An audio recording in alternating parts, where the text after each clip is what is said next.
Assalamualaikum warahmatullahi wabarakatuh. Waalaikumsalam warahmatullahi wabarakatuh. Alhamdulillahi rabbil alamin.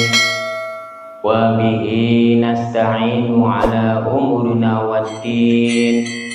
Wassalatu wassalamun asrafil minal anbiya'i wal mursalin wa ala alihi wa sahbihi ajmain. Amma ba'du. Para bapak dan para ibu dan para saudara-saudara yang saya hormati, budi syukur alhamdulillah Allah telah melimpahkan rahmatnya dan hidayahnya kepada kita semua, dikasih kesehatan dan umur panjang sehingga kita bisa berkumpul, bertatap muka atau bermuajahah pada malam hari ini. Marilah kita bersama-sama berselawat serta salam kepada junjungan Nabi kita Muhammad sallallahu alaihi wasallam. Marilah kita bersama-sama tingkatkan keimanan kita, ketakwaan kita kepada Allah Subhanahu wa taala. Marilah kita bersama-sama mengucapkan budi syukur alhamdulillah pada malam hari ini, malam Rabu. Alhamdulillah terang benderang. Malam Rabu yang terdahulu itu hujannya deras sekali.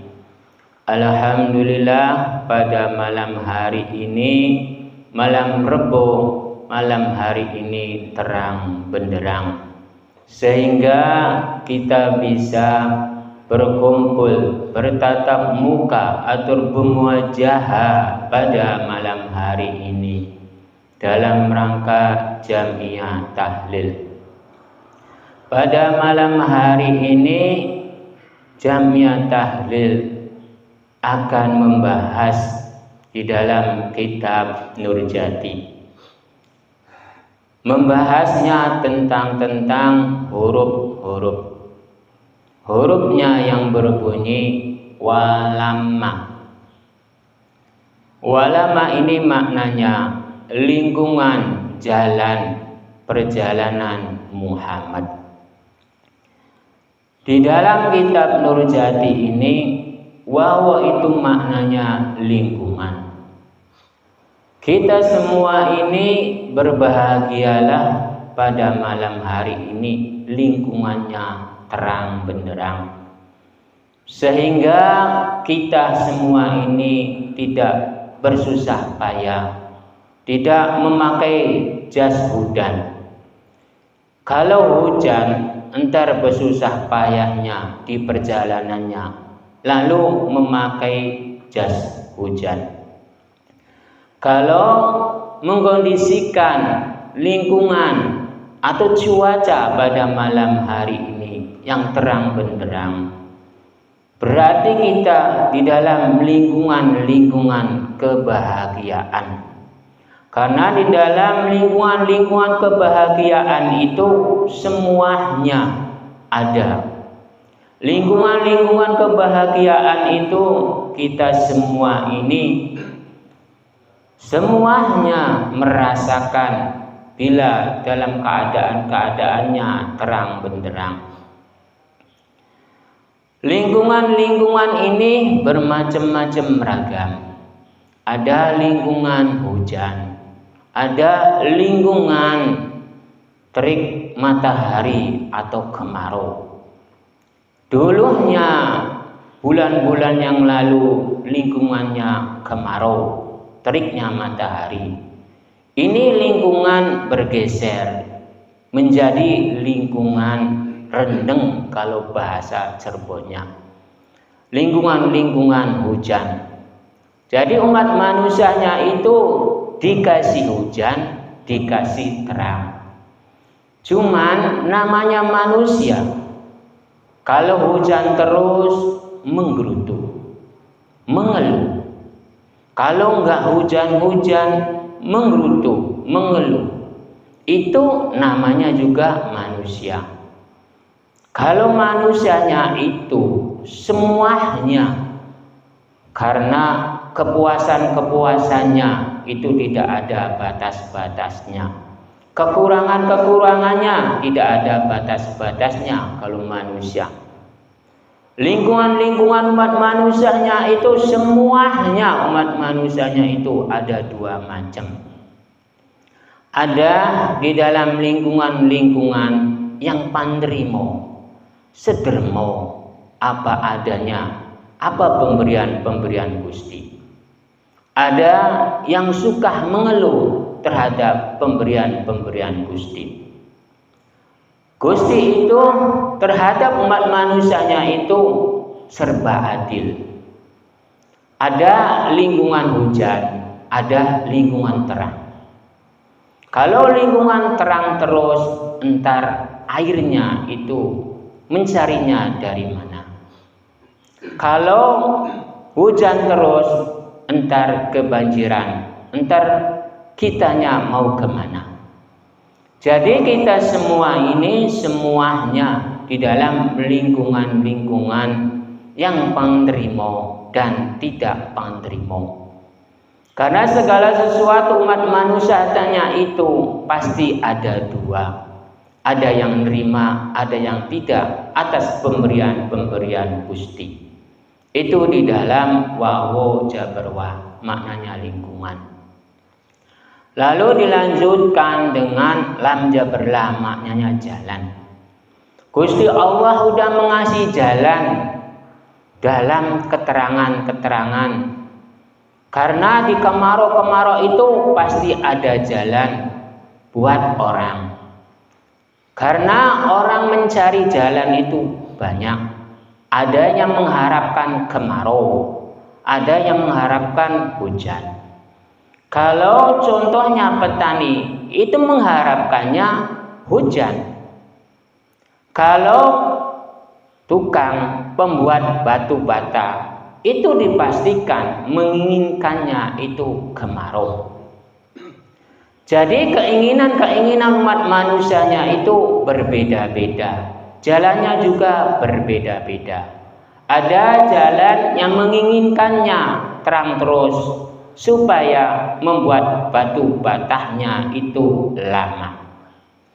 Ada yang menginginkan hujannya terus menerus supaya pertaniannya harus berjalan terus berkali-kali. Kalau hujannya terus menerus, entar pertaniannya itu berjalan terus. Jadi jalan-jalan umat manusianya itu keinginan tentang mencari rezeki itu. Ada yang mengharapkan hujan, ada yang mengharapkan terang. Contohnya penjual es itu mengharapnya itu terang terus.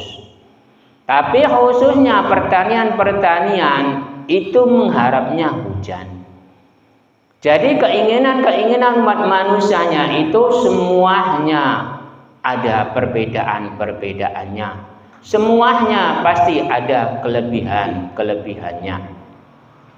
Karena bila tidak ada pertanian, entar makan kita ini dari mana?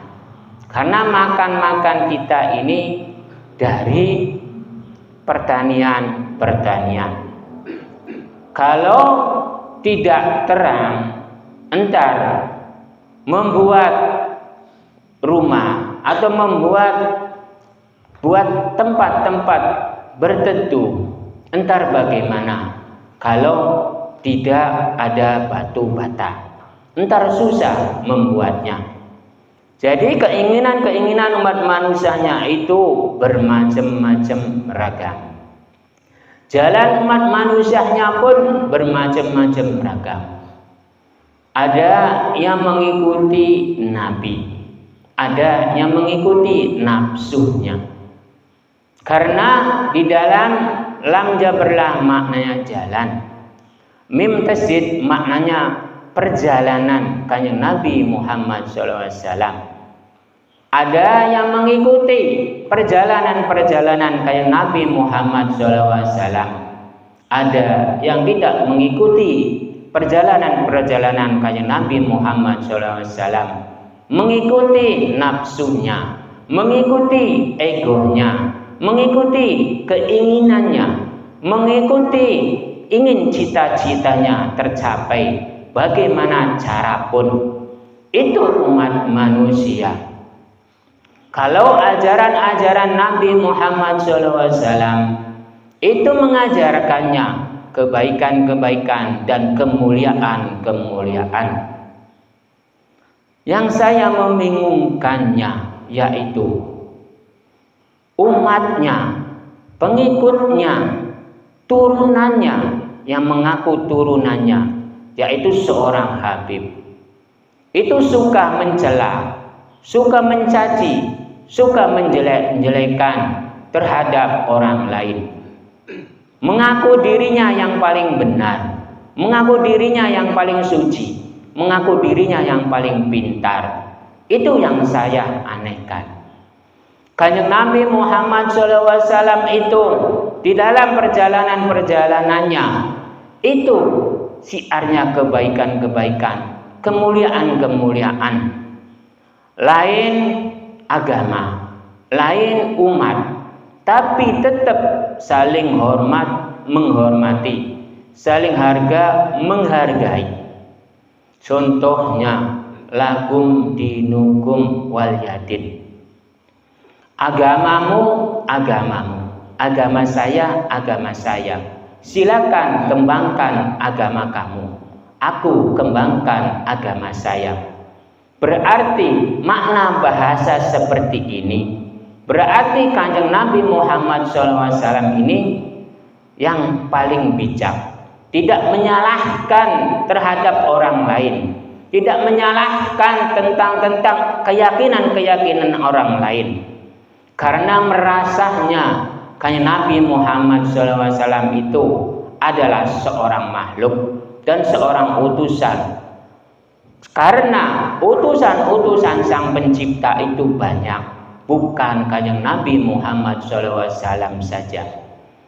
Cuman yang anehkannya itu mengikutnya, umatnya yang mengaku turunan nabinya itu mencela, mencaci, mencemoohkan terhadap orang lain. Yang selain Islam salah semua, yang Islam yang paling benar. Jadi saya mau bertanya terhadap para jamaah, benar tidak orang Islam itu yang paling benar para jamaah? Jelas tidaklah. Karena umat manusianya itu semuanya ada dua takdirnya. Kadang benar, kadang tidak. Jadi orang Islam pun kadang melakukan kebenaran-kebenaran, kadang melakukan kesalahan-kesalahan. Itu di orang Islam pun begitu. Orang Hindu, orang Buddha, orang Kristen, semuanya kadang melakukan kebaikan-kebaikan, kadang melakukan keburukan-keburukan. Itu pun semuanya sama. Seluruh yang memegang agama semuanya jalannya dua, kadang benar, kadang salah. Jadi bila orang Islam mengakunya yang paling benar, berarti orang Islam itu salah menafsirkan. Karena penilaian-penilaian kebenaran-kebenaran atau kesalahan-kesalahan itu bukan dari orang Islam. Yang menilai itu Gusti Allah, yang menilai itu Sang Pencipta, yang menilai itu Gustine, yang menilai itu Tuhannya, bukan makhluk-makhluknya. Kanjeng Nabi Muhammad SAW terhadap umatnya menganjurkannya syiar-syiar kebaikan, syiar-syiar kemuliaan. Itu waktu Kanjeng Nabi Muhammad SAW. Tapi kesini-kesininya mengajarkannya kebencian-kebencian, mengajarnya permusuhan-permusuhan di antara umat dan umat, di antara manusia dan manusia, di antara ulama dan ulama, di antara kiai dan kiai, di antara ustadz dan ustadz, di antara habaib dan habaib, di antara buya dan buya, di antara imam dan imam. Itu yang saya membingungkan Islam-Islam zaman sekarang. Hobinya bertengkar, hobinya mencaci, hobinya menyalah-nyalahkan orang, hobinya mencelah orang. Itu yang saya membingungkan. Tapi waktu-waktu Kanjeng Nabi Muhammad SAW, Islam yang terdahulu, yaitu indah, tentrem, adem, ayem. Islamnya itu rahmatan lil alamin. Rahmatan lil alamin itu indah, tentrem, adem, ayem. Waktu Islamnya Kanjeng Nabi Muhammad SAW. Tapi Islamnya zaman-zaman sekarang kacau balau. Mengakunya yang paling benar, mengakunya yang paling pintar, mengakunya yang paling suci. Di antara kiai dan kiai, di antara ustadz dan ustadz, di antara buya dan buya, di antara gus dan gus, di antara imam dan imam, di antara alim ulama, semuanya mengakunya, merebutnya yang paling benar, yang paling pintar, yang paling suci. Islam zaman sekarang seperti itu. Padahal yang menilai kesucian-kesucian, yang menilai kebenaran-kebenaran, yang menilai kepintaran-kepintaran itu Gusti Allah. Kalau di dalam kitab Nurjati, ing satuhune pangeran kang berhak, yang hakiki yang paling benar, yang paling pintar, yang paling suci itu adalah Gusti Allah, bukan makhluk-makhluknya. Bukan seperti alim ulama, kiai, ustadz atau habaib, atau buya-buya, atau gus-gus, atau para imam. Bukan seperti orang-orang seperti itu. Sukanya mengakunya yang paling benar, mengakunya yang paling pintar, mengakunya yang paling suci. Orang lain salah semua, orang lain tidak benar semua, mengakunya. Padahal yang menilai hakiki, hak yang pasti itu adalah Gusti, bukan umat manusia. Penilaian-penilaian itu entar besok kebenaran-kebenaran atau kesalahan-kesalahan, bukan di dalam dunia. Bila kita masih hidup, tidak bisa dinilai apakah ini benar, apakah ini salah. Saya kasih contoh. Seorang pemimpin pondok atau seorang kiai, ibadahnya tekun waktu sekarang ini, besok lusa kan tidak tahu. Kan banyak pondok-pondok pesantren yang menggagahi anak didiknya, memakan anak didiknya. Berarti pondok pesantren itu, seorang kiai itu berarti tidak kuat menahan hawa nafsunya. Iman umat manusianya itu pasang surut, tidak selalu kekal, tidak selalu kuat. Waktu-waktu sekarang memang kuat, besok lusa itu tidak ada yang tahu.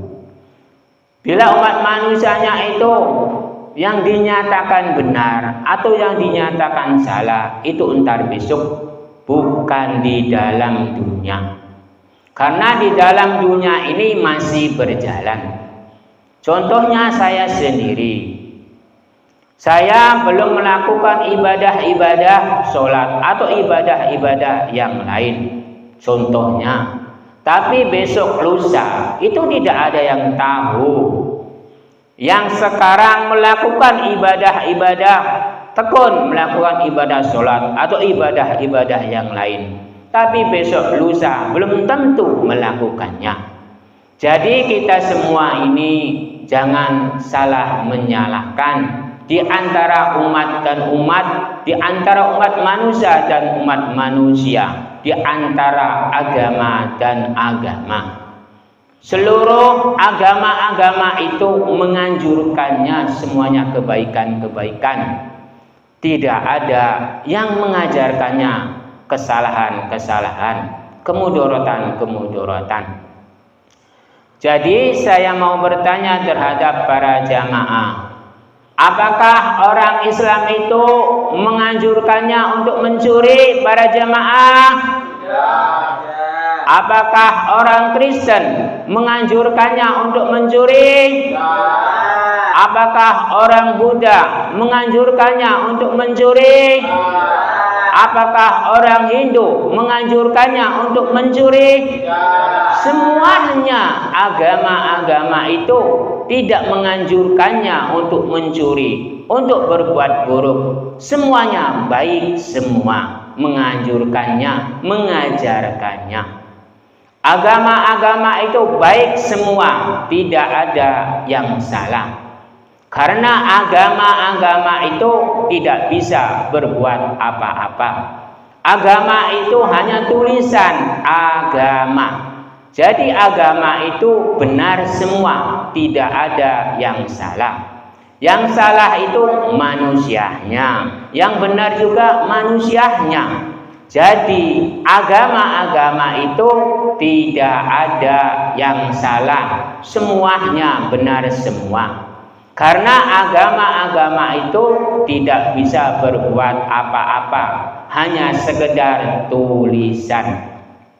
Kita semua ini kaumnya Kanjeng Nabi Muhammad SAW. Marilah kita ikuti ajaran-ajaran Kanjeng Nabi Muhammad SAW. Kanjeng Nabi Muhammad SAW mengajarkannya di dalam lakum dinukum wal yadin. Agamamu, agamamu, agama saya, agama saya. Silakan kembangkan agama kamu, saya kembangkan agama saya. Berarti Kanjeng Nabi Muhammad SAW ini mengajarkannya saling hormat menghormati, saling harga menghargai. Cukup sekian saja pengaosan atau pengajian pada Jamiah Tahlil pada malam Rabu ini. Mudah-mudahan ada barokahnya, ada faedahnya. Bila ada kata-kata saya yang tidak berkenan, saya mohon maaf yang sebesar-besarnya. Ilahi taufiq wal hidayah. Wassalamualaikum warahmatullahi wabarakatuh.